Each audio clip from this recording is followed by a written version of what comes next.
नमस्कार दोस्तों, एक बार पुनः आपका स्वागत है बीएचयू वर्ल्ड के ऑनलाइन लर्निंग प्लेटफॉर्म पे। दोस्तों, जैसा कि आपको पता ही होगा कि हम लोग इस समय एक सीरीज लेकर आए हुए हैं। वो बीएचयू का प्रीवियस ईयर क्वेश्चंस के सॉल्यूशंस का सीरीज है, जिसमें अब तक हम लोगों ने इलेक्ट्रोस्टैट, कैपेसिटर और करंट इलेक्ट्रिसिटी, स्थिर वैद्युतिकी, संधारित्र और विद्युत धारा, ये जो 3 चैप्टर हैं बेहद इंपॉर्टेंट चैप्टर हैं, बहुत ज़्यादा इंपॉर्टेंट हैं, बहुत ही ज़्यादा मात्रा में इनका वेटेज होता है आपके एंट्रेंस एग्जाम में। ये मैं ऑलमोस्ट आपको कवर करा चुका हूँ। अगर आप कंटिन्यूटी बना के हमारे वीडियो को देख रहे होंगे तो शायद आपको पता भी होगा कि आज जो है हम लोग का कौन सा है और अब तक हम लोगों ने क्या पढ़ लिया है। तो आज हमारा क्या है, मैग्नेट। आज से हम लोग स्टार्ट करेंगे मैग्नेटिज्म। ये बहुत ही ज़्यादा वेटेज का टॉपिक है, ये भी आपके एंट्रेंस एग्जाम में, बट वो जो तीनों हैं वो कहीं से ज़्यादा के टॉपिक हैं। तो मेरा रिक्वेस्ट ये है, अगर आप फर्स्ट टाइम मेरे व्यूअर हैं, अगर आप देख रहे हैं, तो सबसे पहले आप बीएचयू वर्ल्ड के प्लेलिस्ट में जाके उन सारे वीडियोज़ को देख लीजिए। वो आपके लिए मोर बेनिफिशियल होगा, क्योंकि वहाँ पर बीएचयू के जो प्रीवियस ईयर क्वेश्चंस हैं और आईआईटी जेईई जो डायरेक्टली क्वेश्चंस पुट अप किए जाते हैं बीएससी मैथ या बायो में, उसके भी क्वेश्चंस सॉल्यूशंस वहाँ पे दिए हुए हैं। ठीक है, और हर एक बैकग्राउंड पे चर्चा करते हुए, डिस्कस करते हुए वहाँ पे हर एक चीज़ आपको अच्छी तरीके से दिया हुआ है। और आई थिंक कि आप लाभान्वित भी होंगे उसको पढ़ने के बाद में, और हम ऐसा सोच रहे हैं कि आप उसको देख रहे होंगे। और आप हमें जैसा कि पहले भी प्यारे कमेंट के माध्यम से बता भी चुके हैं, आपको काफ़ी अच्छा लग रहा है, और अनुरोध भी हम आगे भी ऐसा करते रहेंगे। तो हमारा सेशन क्या है, जो नए बच्चे हैं जो आज फर्स्ट टाइम वीडियो देख रहे हैं उनके लिए बता दूं कि हम लोग क्या करते हैं, पहले बीएचयू के क्वेश्चंस और उसके बाद में हम लोग आईआईटी जेईई या मेंस के क्वेश्चंस को डिस्कस करते हैं। तो एक बार पुनः आपका वेलकम करते हुए इस चैनल पर आइए देखते हैं कि मैग्नेट का हमारा फर्स्ट क्वेश्चंस क्या है।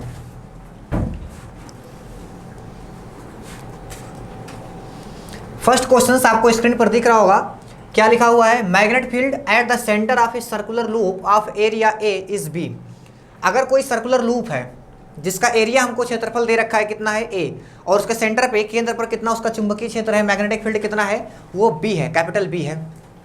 अच्छा, then magnetic moment of the loop will be. क्या होगा मैग्नेटिक मोमेंट? मैग्नेटिक मोमेंट का मतलब क्या होता है, चुंबकीय आघूर्ण होता है, हिंदी में इसको चुंबकीय आघूर्ण बोलते हैं। सबसे पहले आप क्वेश्चंस को आपने देखा तो आपने देखा कि हमको 2 चीज़ें यहाँ पर दी हुई हैं, जिसमें से एक हम लोग यूज कर सकते हैं और दूसरे उस यूज जो हम लोग करेंगे उस सेकंड वाले का हमारा आंसर निकल के बाहर आएगा। क्वेश्चन हमारा पूछ रहा है मैग्नेटिक मोमेंट रिप्रेजेंट किससे करते हैं, एम से।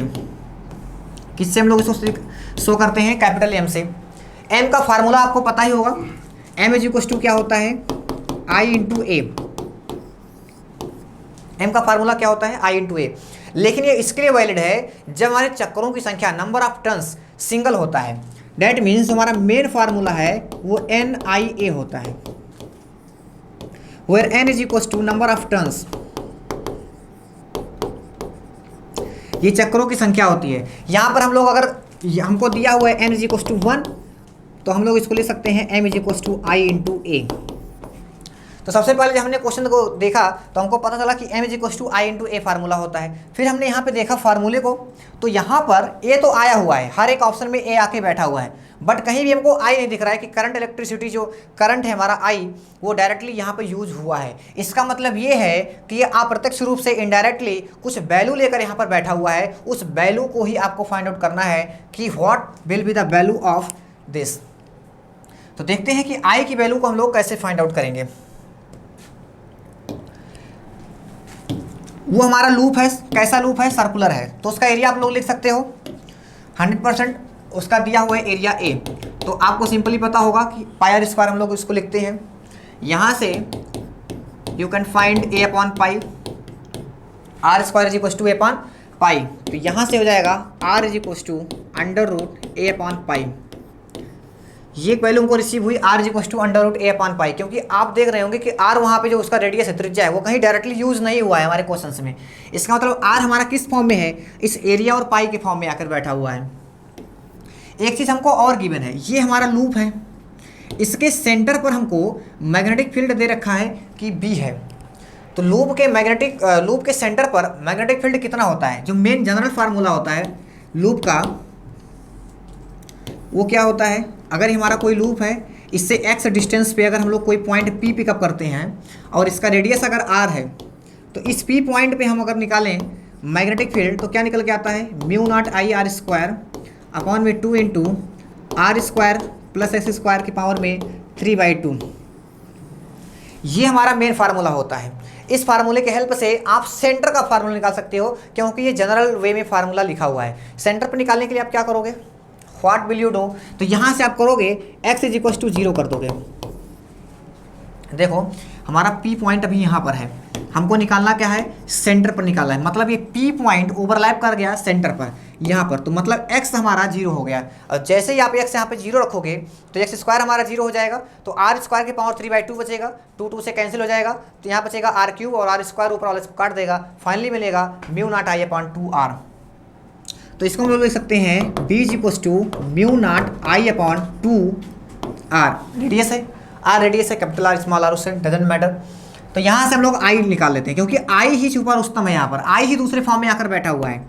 तो i इज इक्वल टू कितना हो जाएगा 2rb, और अपॉन में आप लोग लिख सकते हैं म्यू नॉट। ये रही आपकी i की वैल्यू। अब आप r की वैल्यू यहाँ पे देख सकते हैं, r की वैल्यू आपको क्या दे रखा है 2b under root a upon में म्यू नॉट अंडर का root pi, root upon root pi. ये हमारी i की वैल्यू है। अब इस i की वैल्यू को जब आप लोग m is equal to I A में ले जाके पुट करोगे, then you will find i u 2b under root a upon में म्यू नॉट अंडर का रूट पाई, और a हमारा a ही रहेगा यहाँ पर। अब इसके पावर का सम ले लेते हैं हम लोग। देखो यहाँ पर ये क्या है, बेस इक्वल है तो पावर ऐड हो जाएगी, तो m is equal to 2b, a हमारा कितना हो जाएगा रूट a इंटू ए की पावर 3/2, और यहाँ पर म्यू नॉट तो ऐसे रहेगा, और जो हमारा पाई है रूट पाई, इसको लिख सकते हो पाई के power half.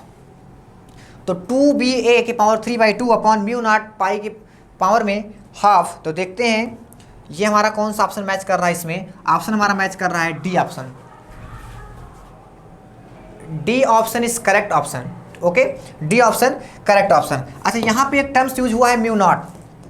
Do you know about mu naught? Mu naught क्या होता है? जो म्यू नॉट होता है इसको बोलते हैं परमेबिलिटी ऑफ फ्री स्पेस। क्या बोलते हैं? Permeability of free space. Hindi में अगर इसको लिखेंगे तो इसको बोलते हैं निर्वात की चुंबकशीलता।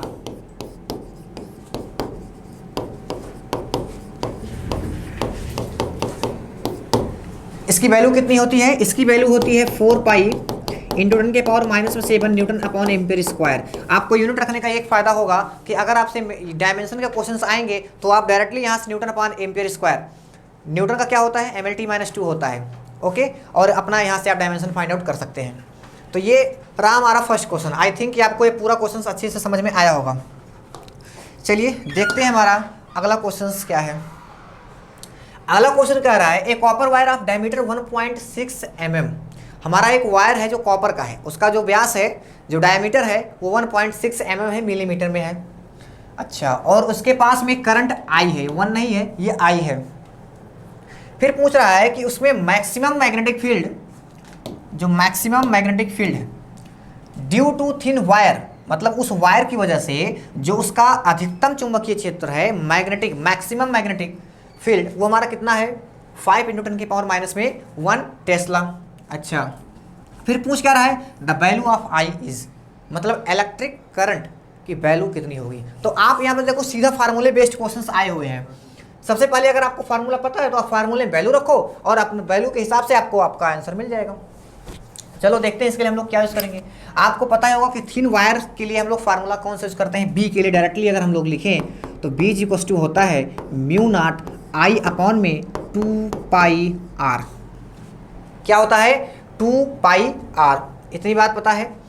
B की वैल्यू गिवन है, mu naught almost we know, और I हमको निकालना है, और 2 पाई R की वैल्यू पूरी पता है हमको।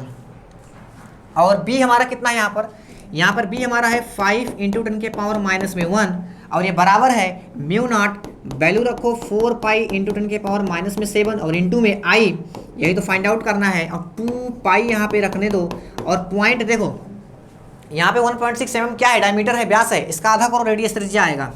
तो यहाँ पे आप लिख सकते हो 0.8 mm, और mm को आप बदलो SI यूनिट में, तो इंटू 10 के पावर -3 हो जाएगा, 10 के पावर -3। इतनी बात समझ। ये हमारा 10 के पावर -4 है, इसको आप 10 के पावर -4 बनाइएगा। यहाँ पे भी -4 होगा, कितना होगा 10 की पावर में -4। अच्छा, तो अगर हम लोग यहाँ पे 4 पिकअप कर रहे हैं, एक बात ध्यान से देखना, 2 पाई से कटेगा 2 हो जाएगा, इसको इधर लेकर आओ तो कितना हो जाएगा 5 × 10 के पावर -7। अरे -10 के पावर -4, 10 के पावर -3 ऐड हो जाएगा 10 के पावर -7, और ये हमारा 5 हो गया। और ये हमारा 0.8, और ये हमारा हुआ 2i। ये i से इसको काट दो तो पॉइंट में 4, और यहाँ से मिलेगा i इज इक्वल्स टू, एक मिनट, यहाँ पर 10 के पावर -7 भी बचा हुआ है, तो ये पूरा कैंसिल हो गया, और 2 से कट गया, और ये हमारा हो गया 2 एम्पियर। बताओ कितना सही हुआ, 2 एम्पियर। फिर से देख लो, μ0I/2πr, हमने b की वैल्यू रखी 5 × 10 के पावर -4। देखो मेन फार्मूला ये है, वैल्यू चाहे जो आप फाइंड आउट कर लेना इस वैल्यू का। अगर वैल्यू आपको इधर उधर भी दे देता है या इधर उधर भी है तो कैलकुलेशन आप नहीं, देखो कैलकुलेशन तो बाद में, सबसे पहले हमको फार्मूला सही तरीके से लिखना है। तो b = μ0I/2πr है, b की वैल्यू हमने क्या रखा 5 × 10 के पावर -4। उसके बाद में μ0 की वैल्यू, जैसा कि मैं आपको ऑलमोस्ट अभी बताया कि उसकी वैल्यू होती है 4 पाई × 10 के पावर -7 Nm/2, और i की वैल्यू हमको फाइंड आउट करनी थी, एंड 2 पाई की वैल्यू ऐसे रख दी है, और रेडियस हमारा कितना हुआ, डायमीटर का हाफ होता है तो 0.8 mm आया, और mm को हमने SI यूनिट बदला दिया तो कितना हुआ 10 के power -3 metre. Okay, finally you will get i = 2 ampere. Third option will be correct. Okay, चलिए नेक्स्ट क्वेश्चन पर जाने से पहले एक महत्वपूर्ण सूचना, अगर आप BHU के ऑनलाइन कोर्सेज से जुड़ना चाहते हैं, अगर आप BHU के डिफरेंट कोर्सेज में एडमिशन लेना चाहते हैं, जैसे BSc एग्रीकल्चर हो गया, BSc मैथमेटिक्स, बायो, LLB या BA LLB BCom और CHS, इतने एग्जाम के लिए जो यहाँ पर लगभग मोस्टली पूरा ही कवर्ड है, यहाँ पर जो अंडर ग्रेजुएट लेवल का एग्जाम है, यहाँ पर अगर आप इच्छुक हैं तो आप हमारे ऑनलाइन कोर्सेज से जुड़ सकते हैं। और यहाँ पे जो आपको ऐप दिख रहा है शिक्षा वर्ल्ड ऐप, आप इसको डाउनलोड करके यहाँ से आप ऑनलाइन कोर्सेज को डायरेक्टली परचेज कर सकते हैं। चलिए देखते हैं हमारा नेक्स्ट क्वेश्चन कौन सा है।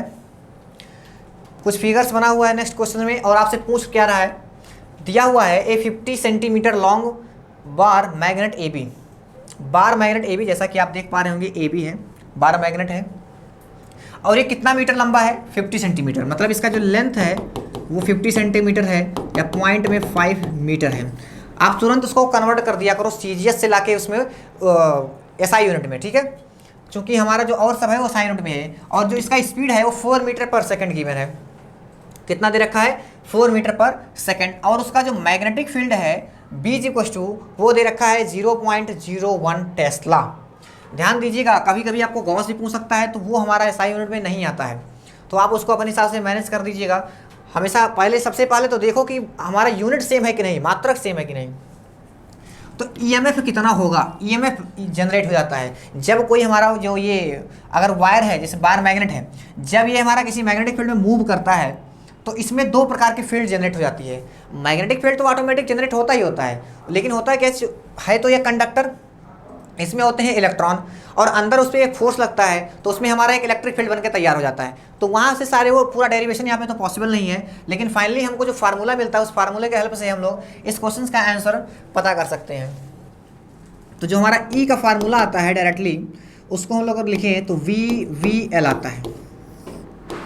ओके, अच्छा, तो यहाँ पे हमको सब कुछ गिवन है, आप आराम से आप रखी दीजिए, इसमें सारा आपको निकल के बाहर आ जाएगा। देखो एक चीज़ और ध्यान देना, मेन फार्मूला ये नहीं होता है, मेन फार्मूला जो आपका होता है वो साइन थीटा भी आगे ऐड हो जाता है आगे, लेकिन उसमें क्या है, आप देखो स्पीड इसका इधर डायरेक्शन में स्पीड इसका जा रहा है, और जो हमारा मैग्नेटिक फील्ड है अंदर की तरफ है इनवर्स, तो दोनों परपेंडिकुलर हैं, एंड परपेंडिकुलर होने की वजह से थीटा यहाँ पे 90 और साइन 90 की वैल्यू 1 होती है।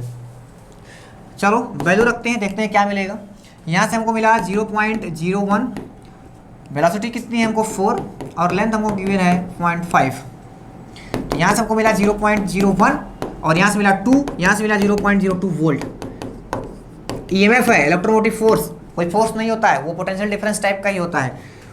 तो यहाँ से हमारा ऑप्शन नंबर 2 करेक्ट हुआ। Option number 2 is correct, 0.02 volt. समझ में आ गई बात। चलो देखते हैं कि हमारा अगला क्वेश्चन कौन सा है। क्वेश्चन कह रहा है if an electron is injected into a uniform magnetic field with velocity b। अगर कोई इलेक्ट्रॉन है और उसको हम लोग किसी मैग्नेटिक फील्ड में इंजेक्ट करते हैं और वो एंगल बनाता है, और एंगल क्या है 45। 3 सिचुएशन होती हैं अगर कोई पार्टिकल एंट्री करता है मैग्नेटिक फील्ड में। पहला, थीटा 0 हो जाए, दूसरा थीटा हमारा 90 हो जाए, और तीसरा है थीटा इन दोनों में से कोई भी ना हो। बस मान लेते हैं, ऐसा कर दो, थीटा हमारा 0 से तो बड़ा हो जाए थीटा, लेकिन 90 से छोटा हो जाए। चलो अच्छा, तो इन केसेस में हम लोग डिस्कस करते हैं। तो अब ये पूछ रहा है कि यहाँ पे डायरेक्शन हमारा क्या है, in an direction 45 degree with the field direction, then its path would be, इसका पाथ क्या होगा। देखो जब थीटा इज इक्वल टू 0 है, इसका मतलब क्या है कि जो हमारा पार्टिकल एंट्री किया मैग्नेटिक फील्ड में, वो मैग्नेटिक फील्ड के पैरेलल है। अच्छा, अगर वो मैग्नेटिक फील्ड के पैरेलल है तो आपको पता होगा एक फोर्स एक्ट होता है V L sine theta. Okay, या अगर आप इसको नहीं लिखना चाहते हैं तो आप यहाँ से लिख सकते हैं आई बी एल साइन थीटा। तो हमारा फोर्स क्या होता है साइन थीटा। देखो हर एक फार्मूले में साइन थीटा आ रहा है, आप यहाँ से समझो आराम से, साइन थीटा आ रहा है। तो साइन थीटा अगर 0 हो जा रहा है, इसका मतलब थीटा हमारा 0 ही होगा, या उल्टा कह दो, थीटा अगर हमारा 0 है तो साइन थीटा हमारा 0 होगा। तो कोई फोर्स ही उस पर एक्ट नहीं होता है। तो जिस पोजीशन में वो आता है उसी पोजीशन में वो निरंतर चलता रहता है। अब सोचो किस पोजीशन में, थीटा बराबर 0 है, मतलब मैग्नेटिक फील्ड हमारा ये है, और उसके जो वेलोसिटी का डायरेक्शन दोनों एक दूसरे के पैरेलल हैं, समानांतर चल रहे हैं। तो थीटा हमारा 0 हो गया। अगर 90 होती है तो उसमें हम लोग क्या करते हैं, परपेंडिकुलर जाता है वो, मतलब परपेंडिकुलर उसने इंजेक्ट किया इन मैग्नेटिक फील्ड में, तो वो एक सर्किल बना लेता है और इसी में घूमता रहता है। तभी आपने देखा होगा, इसके लिए हम लोग फार्मूला यूज करते हैं mv²/r is equal to QVV। mv²/r is equal to QVV। यहाँ पे साइन थीटा होता है, QVV साइन थीटा होता है। ओके, चलो अब हम अपने क्वेश्चंस पे आते हैं। देखो मान लेते हैं कि B हमारा इधर की तरफ है और ये हमारा 45 डिग्री पे इंजेक्ट हुआ वेलोसिटी B आया इलेक्ट्रॉन, और ये जो इसकी वेलोसिटी है और ये मैग्नेटिक फील्ड, दोनों के बीच का डायरेक्ट एंगल है 45 डिग्री है। अच्छा, तो यहाँ पे इसके कंपोनेंट अगर हम लोग देखें तो एक कंपोनेंट इसका क्या होगा परपेंडिकुलर, और एक क्या होगा हॉरिजॉन्टल। तो एक क्या हो जाएगा V साइन 45 और एक हो जाएगा V cos 45। अच्छा, दोनों तो सेम है ना, हाँ सेम है। इसका मतलब क्या है कि वो पार्टिकल थोड़ा सा ऊपर फिर नीचे, थोड़ा सा ऊपर फिर नीचे, थोड़ा सा ऊपर फिर नीचे, ऐसे करके चलेगा। मतलब फाइनली इसका पाथ देखा गया experimentally, it has been seen by experimentally. तो यहाँ से ऐसे ऐसे निकल के आया, ये इस तरह का पाथ बनाते हुए मैग्नेटिक फील्ड में रन करता है। और ये कैसी होती हैं, कंसंट्रिक होती हैं। कंसंट्रिक का हिंदी होता है संकेंद्रीय, मतलब ऐसे जो वृत्त जिसका केंद्र समान हो, बराबर एक ही लाइन पर हो, उसको बोलते हैं कंसंट्रिक रिंग। ओके, तो यहाँ पे हम लोग कंसंट्रिक रिंग बोल सकते हैं इसको। और ये पूरा जो शेप होता है इसको हेलिक्स बोलते हैं। तो इसके लिए कौन सा ऑप्शन सही होगा, first option will be correct for this question, helix बनाएगा ये। अब देखो अगर थीटा 0 हुआ तो कोई पाथ नहीं बनाएगा, सीधा पैरेलल निकल जाएगा, क्योंकि उस पर फोर्स 0 एक्ट होता है। अगर वो 90 पे आया तो जैसा कि मैंने आपको बताया कि वो कैसा बनाएगा पाथ, सर्किल। तो वहाँ पे हम लोग क्या कहते हैं कि उस सर्किल पे चल रहा है, इसका मतलब उस पर एक सेंट्रीपिटल फोर्स लग रहा है। तो हम लोग क्या करते हैं mv²/r फार्मूला यूज़ करते हैं, लेकिन वो अंदर तो गिरता नहीं है। इसका मतलब एक इक्विलिब्रियम स्टेडी पॉइंट पे घूम रहा है, इसका मतलब उस पर दो फोर्स एक्ट हो रहे हैं और दोनों डायरेक्शन में अपोजिट है और मैग्नीट्यूड में इक्वल है, तो वहाँ से वो कैंसिल आउट हो जाता है। तो इस क्वेश्चन का आंसर होगा हेलिक्स, बाकी ये सब हमारा आंसर नहीं होगा। देखते हैं अगला क्वेश्चन हमारा क्या है। अगला क्वेश्चन जेईई मेन 2019 8 अप्रैल शिफ्ट फर्स्ट में आया हुआ है। क्वेश्चन रीड करते हैं। A circular coil having n turns and radius small r carries a current I। हमारे पास एक कॉइल है जिसमें n टर्न्स हैं, उसका त्रिज्या कितना है, रेडियस r है, और उसमें करंट जो विद्युत धारा प्रवाहित हो रही है उसमें I है current. It is held in the XZ plane, उसको किस प्लेन में रखते हैं, XZ प्लेन में। उसके बाद क्या कह रहा है, इन मैग्नेटिक फील्ड BI। देखो तीनों डायरेक्शन यहाँ पे गिवन है, ऐसा सुनो समझो, ऐसा B ये मान लेते हैं सबसे पहले हमारे 3 प्लेन एक्सिस हैं, ये मान लेते हैं x है और ये मान लेते हैं y है और ये मान लेते हैं z है। जो कह रहा है BI कैप लगा हुआ है, मतलब वो x एक्सिस की तरफ है, जो हमारा B है ये इधर की तरफ है। तो ये भी तो कह रहा है एक्स जेड प्लेन पे रखे हुए हो, तो एक्स जेड प्लेन का मतलब हमारा क्या हुआ, सॉरी ये वाई जेड प्लेन होगा यहाँ पर। तो यहाँ से हम लोग इस लूप को उठा के यहाँ पे रख दिया ऐसे ऐसे, इस लूप को हमने यहाँ पे रख दिया। पूछ क्या रहा है अल्टीमेटली, पूछ ये रहा है टॉर्क कितना होगा on the coil due to the magnetic field. उस पर क्या होगा, पूछ रहा है टॉर्क आपको कितना बनेगा इस पर। टॉर्क का फार्मूला क्या होता है, टॉर्क का फार्मूला को पता है, vector M cross vector B होता है। क्या कितना होता है, vector M cross vector B. इसको जब आप ओपन करोगे तो ये हो जाता है M B sine theta tau is equal to, ये हमारा वेक्टर फॉर्म में फार्मूला है सदिश रूप में, और ये हमारा स्केलर में है अदिश रूप में। साइन थीटा, थीटा की वैल्यू कितनी होती है, क्या होती है, एम और बी के बीच का एंगल। अच्छा एम क्या होता है, एम हमारा होता है मैग्नेटिक मोमेंट, मैग्नेटिक मोमेंट होता है, मतलब चुंबकीय द्विध्रुव आघूर्ण जिसको बोलते हो आप लोग। M is equal to I ए वाला, M is equal to I ए, यही हमारा एम होता है, बहुत सिंपल सा। तो यहाँ पे सर थीटा कितना हम लोग रखेंगे, क्योंकि थीटा के यहाँ पे कोई वैल्यू गिवन नहीं है। मैंने अभी आपसे जस्ट क्या कहा, थीटा जो हमारा होता है वो बी और एम के बीच का एंगल होता है। यहाँ पे जरा आप देखो, मान लेते हैं हमारा करंट आई फ्लो हो रहा है ऐसे, जो आई से फ्लो हो रहा है ऐसे फ्लो हो रहा है। अब आप मैग्नेटिक मोमेंट का डायरेक्शन पता करो किधर की तरफ है। आपने क्या किया, अपने फिंगर को उधर कर लिया जिधर हमारा करंट फ्लो हो रहा है, करंट जिधर फ्लो हो रहा है। तो जब आपने इसे घुमाया इसको ऐसे, तो हमारा जो थंब है वो नीचे की तरफ जा रहा है, तो ऐसे बन गया हमारा, ये बी हमारा इधर है और अंगूठा हमारा इधर की ऐसे, तो उसके बीच का एंगल बना 90। तो इसलिए हम लोग यहाँ पे लिख सकते हैं for this particular question we can write M B. अरे साइन थीटा हमारा 1 हो जाएगा, एम बी हो गया। M is equal to N I A होता है, जैसा कि मैं आपको पहले ही बता चुका हूँ। इसको थोड़ा सा और ओपन कर दो, एन कर दो, आई को आई रहने दो, पाई आर स्क्वायर रखने दो, बी कर दो। भाई इससे ज़्यादा क्या डाटा आपको यहाँ पे मिलना है, नहीं मिलेगा आपको, कुछ ज़्यादा इससे नहीं दिया हुआ है। That mean second option correct होगा, B pi R square I N. Okay चलिए देखते हैं हम लोग का अगला क्वेश्चन क्या है। अगला क्वेश्चन कह रहा है a moving coil galvanometer has resistance 50 ohm and it indicates full deflection at 4 ampere. ये क्वेश्चंस कुछ इलेक्ट्रिक करंट का आपको याद आया होगा। अगर आप कंटिन्यूटी बना के वीडियो को देख रहे हैं तो आप इस क्वेश्चंस को सॉल्व कर सकते हैं। देखो इसमें क्या क्या दे रखा है, सबसे पहले हम लोग पॉइंट को नोट करते हैं क्या क्या दे रखा है। सबसे पहले हमको गैल्वेनोमीटर का रेजिस्टेंस पता है जो कि है 50 ओम, 50 ओम, और इंडिकेट करता है full deflection 4 milli ampere per. तो अगर ये 4 मिली एम्पियर पर डिफ्लेक्शन करता है तो इसका मतलब वो गैल्वेनोमीटर का है करंट। यहाँ से हम लोगों ने देखा आई G equals to 4 milli ampere, मतलब 4 × 10⁻³ एम्पियर। उसको 5 किलो ओम रेजिस्टेंस जब हम लोगों ने ऐड कर दिया उसमें, तो वो चेंज हो गया हमारा वोल्ट मीटर में। हाय हाय हाय, हमने उसमें लिखा आर डैश मान लेते हैं, तो हमने लिखा 5 × 10⁻³ ओम, इतना जोड़ा तो बन गया वोल्ट मीटर। अब ये नहीं बताऊंगा कैसे जोड़ा जाता है, कैसे घटा जाता है, इसके लिए आप प्रीवियस वीडियो जाके देख लीजिएगा, वहाँ पे बहुत अच्छी चर्चा हुआ है। तो इसका मतलब क्या होगा, इसका मतलब गैल्वेनोमीटर हमारा ऐसे लगा होगा, उसमें करंट आई से फ्लो हो रहा होगा, उसके लाए हम लोग रेजिस्टेंस टू लगा दिए, इसी में रेजिस्टेंस हम लोगों ने लगाया आर मान लेते हैं, चलो आर लगा दिया है यहाँ पे हमने, अच्छा सॉरी आर डैश हमने। अब ये पूरा सिस्टम हमारा क्या बन चुका है, अब हमारा ये पूरा सिस्टम जो है एक वोल्ट मीटर बन चुका है।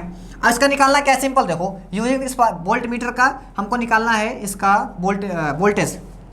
बहुत लोग इसका फार्मूला रट लेते हैं, लेकिन जो लड़के क्लासरूम में पढ़े हुए मैं उनको बता चुका हूँ कि भैया देखो इसके लिए फार्मूला बहुत ज़्यादा नहीं कि स्टैंडर्ड लेवल का फार्मूला याद रखना है, ओम्स लॉ याद रखो, काम आपका हो जाएगा। V = IR, आई यहाँ पे IG है और R हमारा क्या है, R + RG + R डैश है। अरे भाई सीरीज में जुड़ा हुआ है, ऐड हो जाएगा। तो V = आप रखोगे I 4 × 10⁻³ 4 × 10⁻³ और हमारा हो गया 50 और ये हमारा हो गया 5 × 10⁻³। तो यहाँ से हो गया 4 × 10⁻³ और ये हमारा आप 50 बाहर कर लो, बचेगा 1 + 500 500 बचेगा। तो यहाँ से आप लिख सकते हैं क्या, एक हटाएगा 50 4 जा 200 और उसको कट कर देगा तो 2 इंटू 10 के पावर माइनस में 1, इसको हम लोग निगलेक्ट कर देते हैं, हम लोग लिखते हैं 500 डायरेक्टली। तो यहाँ से हमको मिलेगा 10 के पावर माइनस 1 एक जीरो उड़ा देगा, एक मिनट, जब हम लोगों ने वहाँ से कितना कॉमन सॉरी यहाँ से देखो कैलकुलेशन थोड़ा मिस्टेक हो गया, यहाँ से फिर से देखो, ये हमारा 50, ये हमारा 5 इंटू 10 के पावर 3 हो गया। तो यहाँ से आप क्या करो, पहले आप यहाँ से कॉमन करो 50, हाँ ठीक है। तो 50 जब आप कॉमन करोगे तो 4 इंटू 10 के पावर माइनस में 3 और इंटू 50, तो यहाँ तो 1 बचेगा और यहाँ पे 5000 बना, 5000 बना तो उसमें से निकाले तो 500 तो बचेगा ना। अच्छा मतलब सही जा रहे थे। 4 इंटू 10 के पावर में माइनस में 3 इंटू 50 इंटू 1 प्लस 500। तो यहाँ से आप अब करिए काम एक, यहाँ से आपको मिलेगा 200, यहाँ से मिलेगा 10 की पावर माइनस में 3 और ये हो गया 501। अच्छा 501। अब आप इसको ले सकते हो 2 इंटू 10 के पावर माइनस में 1 और इंटू में 500, अगर उसको आप सपोज करके चलो तो उस हिसाब से आपको कितना मिलना चाहिए था, कितना हो गया यहाँ पे 50 और ये 4 200 और यहाँ से आपको मिला 501। तो यहाँ से आपने देखा कि 200 इंटू 10 के पावर माइनस में 3, 2 इंटू 10 के पावर माइनस में 1 इंटू में 500 हो गया। कैलकुलेशन कहीं थोड़ा बहुत मिस्टेक हो रहा है, मुझे लग रहा है कैलकुलेशन मिस्टेक हो रहा है, कैलकुलेशन मिस्टेक। फिर से let us see how, milli ampere था, चलो ठीक है। 4 इंटू 10 के पावर माइनस में 3 और ये 50 और एक किलो में था तो हमने इसको चेंज कर दिया था इसमें। तो यहाँ से हम लोगों ने किया, एक मिनट, 1 प्लस 50 कॉमन जाएगा तो यहाँ से बचेगा 100। अब सही है, यहाँ से बचेगा 100। तो अब आप यहाँ से देखो ये हो जाएगा 200, तो 2 इंटू 10 के पावर माइनस में 1 और इंटू में इसको लिखो 100 केवल, और 10 के पावर माइनस और एक जीरो काट देगा, बराबर 20 वोल्ट आंसर आ जाएगा। देखो इतना छोटा सा कैलकुलेशन में कभी कभी बहुत टाइम लग जाते हैं, सॉरी फॉर डैट। ये थोड़ा सा मैं मिस्टेक कर रहा था, 50 कॉमन करके 50 लिख दे रहा था वहाँ पे। तो आई होप कि आपको आज का सेशन बहुत अच्छा लगा होगा। अब और भी जो है इस पे हम लोग चर्चा करेंगे आगे वाली वीडियोस में। आप हमें अपने प्यारे से कमेंट के माध्यम से जरूर बताइए कि आपको आज का लेक्चर कैसा लगा। जैसा कि आप हमको प्रीवियस वीडियो में बता भी चुके हैं, तो हम एक्सपेक्ट करते हैं कि आपको बहुत ही ज़्यादा अच्छा लग रहा होगा। तो हम लोग मिलेंगे एक नए वीडियो में नए कॉन्सेप्ट, नए फार्मूलों के साथ। तब तक आप लोग पढ़ते रहिए, हंसते रहिए, मुस्कुराते रहिए। थैंक यू, बहुत बहुत धन्यवाद।